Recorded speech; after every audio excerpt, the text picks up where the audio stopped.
إلى غرة النبي مصطفى رسول الله صلى الله عليه وسلم. آمين كرام. شأن الفاتحة. أعوذ بالله من الشيطان الرجيم. بسم الله الرحمن الرحيم. إياك نعبد وإياك نستعين اهدنا صراط الذين أنعمت عليهم غير المغضوب عليهم ولا الضالين. Sahur.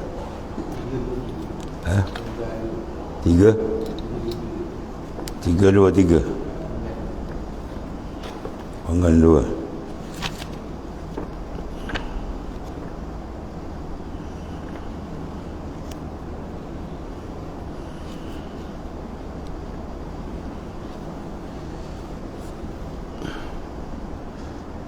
Berkata Sahal situ. Bismillahirrahmanirrahim. Qala mu'alif rahimahullah ta'ala. Dan berkata Sahal At-Tustari radhiyallahu anhu, orang yang berilmu itu mempunyai tiga ilmu. Ilmu zahir yang diberikannya kepada ahli zahir, ilmu batin yang tidak sanggup dilahirkan kecuali kepada ahlinya, dan lagi satu ilmu antara dia dengan Allah yang tidak dilahirkan pada seorang jua pun. Ada tiga peringkat ilmu. Ada yang dia kena nyatakan kepada seluruh, ya, kalau tidak maka dia panggil khianat, ya. Allah Ta'ala akan kekang lidah dia dengan kekang api neraka. Itu ilmu syariat. Ada satu lagi untuk ahli, khusus bagi orang yang sampai taraf. Dan ketiga tak ada dia dengan Tuhan je. Lepas tu kata cicit Rasulullah SAW, si Ali Zainal Abidin, inni la aktumu min ilmil jawahirahu kaila yarazu jahlin fayaftatina. Sungguhnya aku menyembunyikan, inni la aktumu min, mana aku tutup ilmu, jawahirahu ay haqiqatahu, hakikat yang tinggi tu. Kaila yarazu jahlin, supaya tidak dilihat oleh orang yang tidak memahami dia, fayaftatina, lalu dia terfitnah. Sebab tu kalimin nas bihasabi uqulihim, berbicara dengan manusia mengikut standard pemikiran dan pencapaian dia. Kalau lebih tinggi takut dia tawam, kalau rendah sangat takut dia jemu. Bawa faham biasa, bawa nau kata, dia jemu, kena letak sama taraf. Kemudian berkata setengah arifin, menyiarkan sir ketuhanan mara rububiyah itu kufur, tak dibenarkan. Kemudian berkata setengah arifin yang lain, rububiyah itu mempunyai sir, dan ketuhanan adalah punya sir. Kalau dilahirkan maka batallah nubuwah, kenabian. Besar. Nubuwah itu mempunyai sir. Kalau disingkap maka batallah ilmu tadi. Dan ulama adalah itu dengan Allah Ta'ala mempunyai sir. Kalau mereka melahirkan maka batallah hukum dia, ya, sebab tidak dibenarkan buka, nama pun sir, rahsia. Kalau dibuka tak nama rahsia tadi. Kemudian yang mengatakan ini, jika tidaklah maksudnya dengan demikian, akan batalnya nubuah pada pihak orang-orang yang lemah, kerana kesingkatan pahaman mereka itu. Maka apa yang disebutkan itu tidaklah benar, tetapi yang benar tidak adalah pada penentangan. Dan baru orang yang kamil, yang sempurna, ialah orang yang tidak dipadamkan oleh nur makrifatnya akan nur waraknya. Dan memiliki warak itu ialah nubuwah. Peringkat kenubuwah itu makam dia. Kemudian masalah, jikalau anda mengatakan bahawa ayat dan hadis-hadis ini berlaku padanya pentakwilan, kena ditakwil, dari itu teranglah kepada kita bagaimana beza zahir dan yang batin. Bahawa jikalau bertentangan batin dengan zahir, maka merosakkan syariat. Ini adalah perkataan dari orang yang mengatakan bahawa hakikat yang menyalahi syariat itu kufur. Hakikat yang menyarai syariat itu membawa kepada kufur. Sebab dia jalan tak boleh bertentang dua. Kerana syariat itu ibarat daripada zahir dan hakikat itu ibarat daripada batin. Apabila tidak ada pertentangan dan perselisihan antara satu dengan yang lain, maka itulah yang dicari. Sehingga dengan itu hilanglah pembagian tersebut. Dan tiada adalah yang, dan tidak ada bagi syariat sir yang tidak disiarkan, tetapi adalah yang tersembunyi dan yang jelas itu satu. Maka ketahuian bahawasanya masalah ini mencetuskan persoalan besar, mendorong kepada ilmu mukasyafah dan keluar daripada tujuan ilmu muamalah yang menjadi maksud dari kitab ini. Dan ini nak menceritakan muamalah. Nama pun apa? Sayrus Salikin kan. Ihya, menghidupkan akan ilmu agama. Ihya ulumuddin, ilmu agama.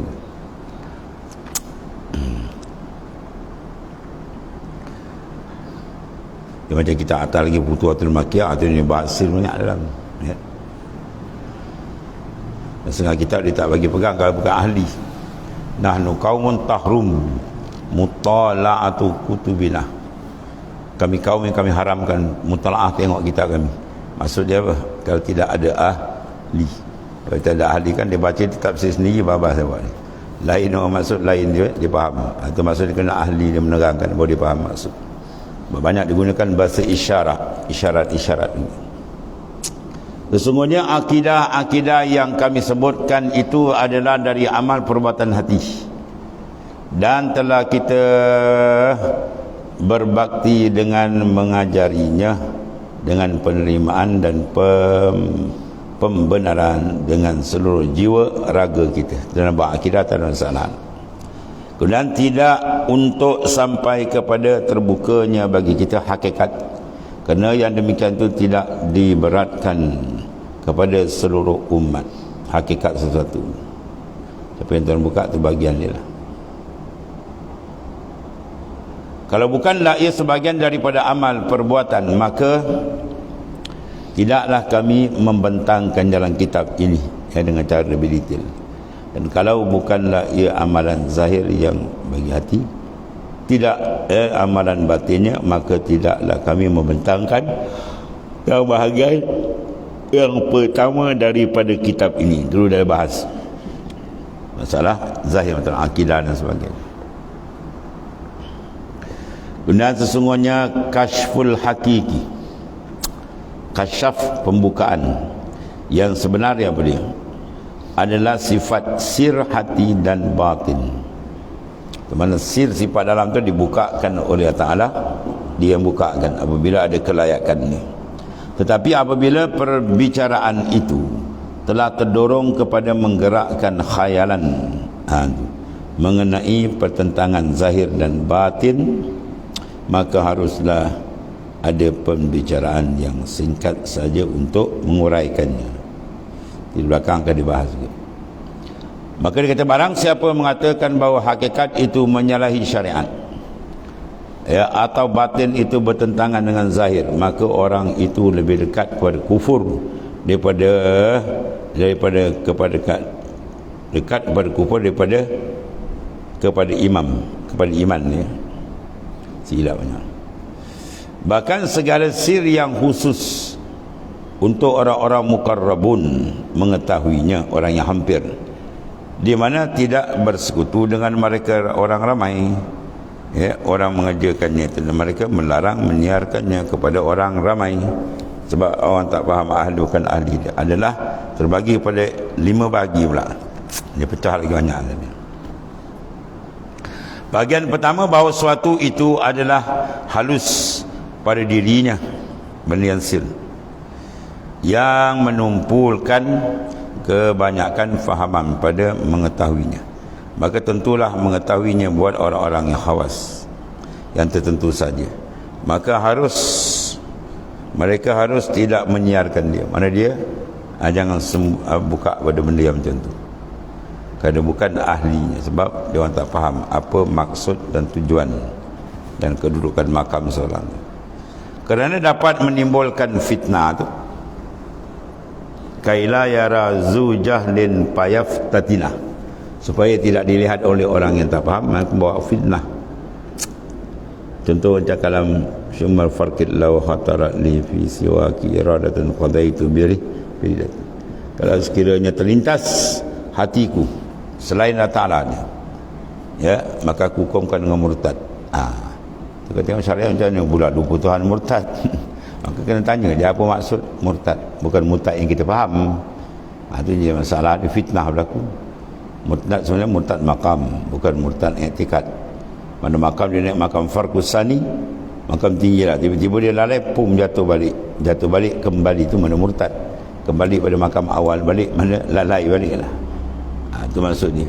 Dia kalau tak faham maksud dia, memang tak jumpa cari mana ada nas Quran, nas hadis yang sahih, orang lupa tu hadis, kafir. Oh, kita berlambat kafir. Berapa kerat dia tinggal Islam. Jadi maksudnya kena faham kalam-kalam ulama-ulama sufi tadi dengan betul. Dan jangan pakai tembak. Ni jangan pakai tembak tak betul, macam jadi Wahabi juga. Sikit bidah. Kita tengok betul-betul. Sesungguhnya akidah yang kami sebutkan itu adalah dari amalan perbuatan hati dan terlalu berbakti yang mengajari daripada perimanan besaran dengan satu jiwa raga kita. Kemudian tidak untuk sampai kepada terbukanya bagi kita hakikatnya, kerana yang demikian itu tidaklah diberatkan kepada seluruh umat, ya. Kalau bukanlah ia sebagai dari amal perbuatan, maka tidaklah kami membentangkan dalam kitab ini, ya. Habis situ kita mula lagi. Yang pertama, bahawa apa? Suatu itu adalah halus pada diri dia. Dia menumpulkan kebanyakan faham dan mengetahui, tak banyak orang dapat tangkap. Maka tentulah mengetahui buat orang yang khawas, orang yang tertentu yang dipilih, mereka harus tidak menyiarkannya pada bukan ahli dia, membawa kepada fitnah ni. Di mana pemahaman tadi pendek daripada mengetahuinya, maka disembunyikan rahsia roh itu dan dilarang. Dan Rasulullah SAW menerangkannya. Atau masuk dalam ilmu bagian ini, kerana sungguhnya hakikat roh itu adalah di antara yang menumpulkan pemahaman mereka daripada mengetahuinya dan meningkatkan sangka, ya, waham daripada menggambarkan keadaan hakikat dia. Diserah kepada Allah Ta'ala. Kalau Tuhan buka tu lain. Kemudian janganlah anda menyangka bahawa itu tidak terbuka jelas bagi Rasulullah SAW. Sebab orang yang tidak mengenal roh, maka adalah seolah-olah dia tidak mengenal akan dirinya. Dia tak kenal roh, dia tak kenal hakikat diri sendiri. Kemudian orang yang tidak mengenal akan dirinya, maka bagaimana ia mengenal akan Tuhannya? Jadi dia tak kenal. Macam ni nak kenal Tuhan. Sebab diri itu menunjuk kepada keberadaan Allah, ya. Itu. Maka kalau dikenal diri dia apa? Secara mudah, diri dia adalah hadis baru, bermakna dia kenal ada yang membaharukan dia. Itu maksudnya, ya.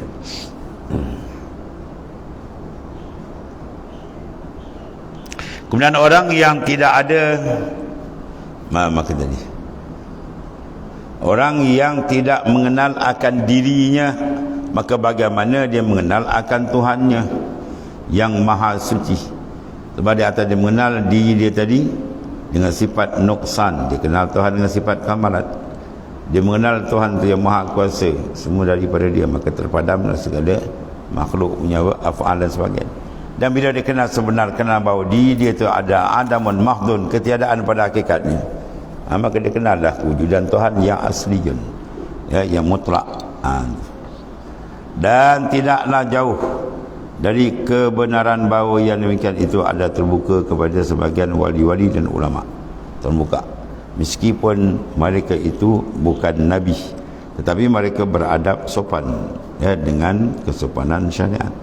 lalu mereka diam dari apa yang didiamkan oleh Nabi SAW. Bahkan mengenai sifat-sifat Allah Ta'ala adalah termasuk yang tersembunyi, yang singkatlah pemahaman orang banyak untuk mengetahuinya, ya.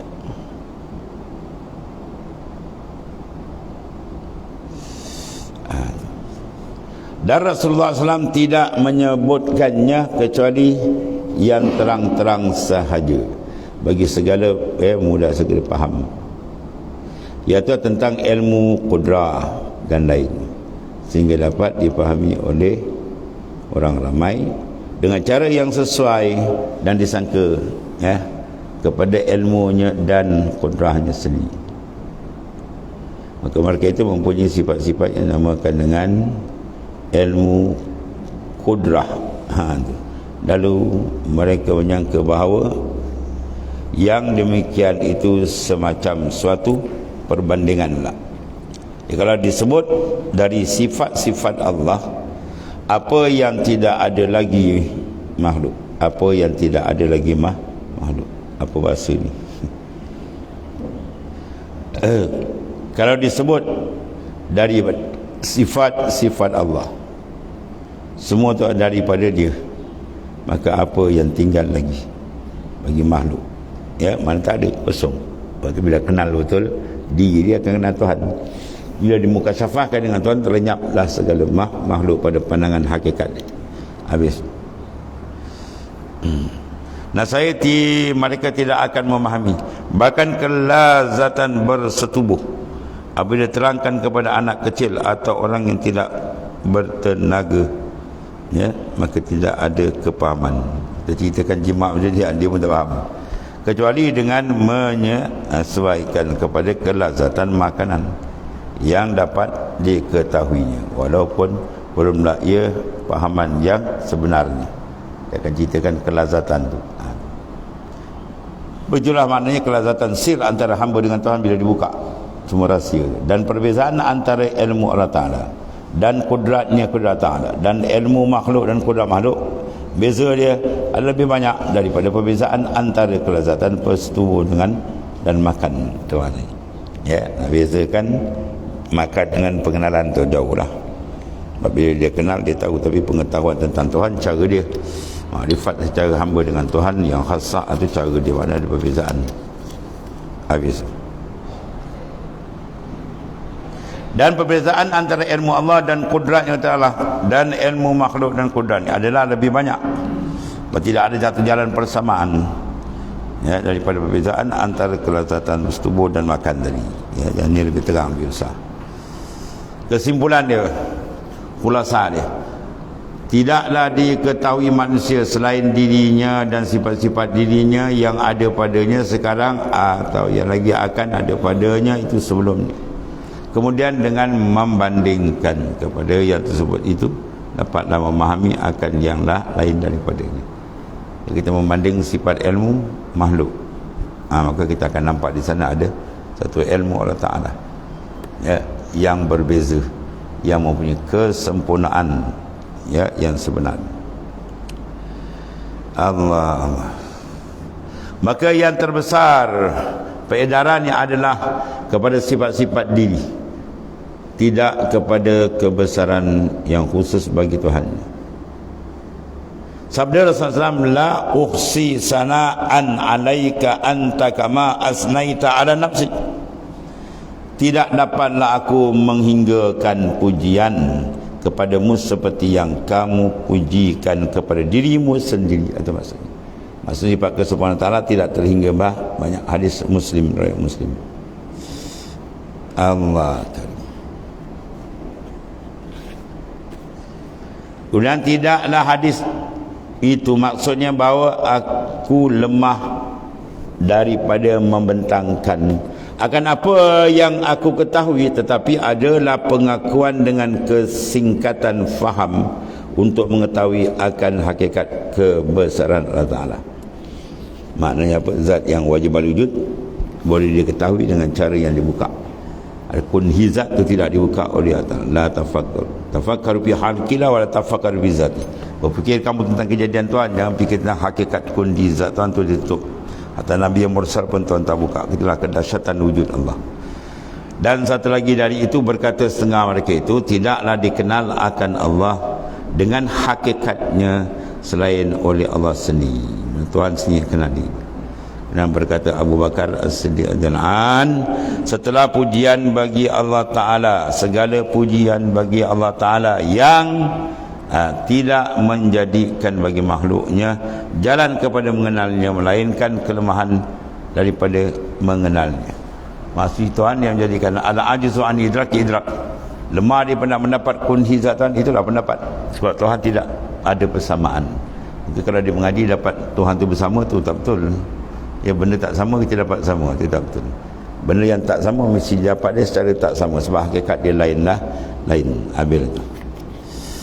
Kemudian kita habiskan perbincangan sini, dia kata mengenai ini dengan marilah kita kembali kepada maksud, iaitu bahawa salah satu bahagian tadi ialah apa yang menumpulkan pemahaman daripada mengetahuinya, di antaranya ialah roh, ya, dan sebagian sifat-sifat Allah. Tuan-tuan tak buka. Kalau dibuka tak ada hal, ya.